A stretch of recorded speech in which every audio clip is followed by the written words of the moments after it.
The new OpenAI tool, Sora, text-to-video AI tool, is a dream come true and a game-changer AI tool.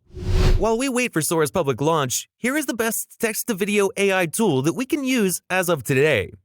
Runwayml, one of the top AI labs with a free trial to convert your text into video. Go to Runwayml website, select text-to-video option, and here we go. Let's write a simple prompt first. Click Generate. This is the result, but we can do better. Let's try more advanced prompts and change some settings.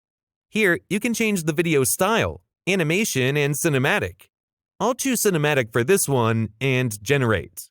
Much better results, but the video is only 4 seconds long. But we can click Extend. And by clicking here, you can change the camera angles.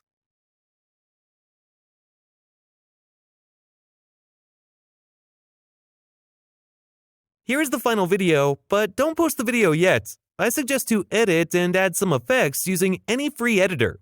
I'll use Canva. Before I play the video, comment down below if you want me to make a part 2 for a text-to-video AI tool, but for longer videos. And here's the final result after editing and adding some sound effects.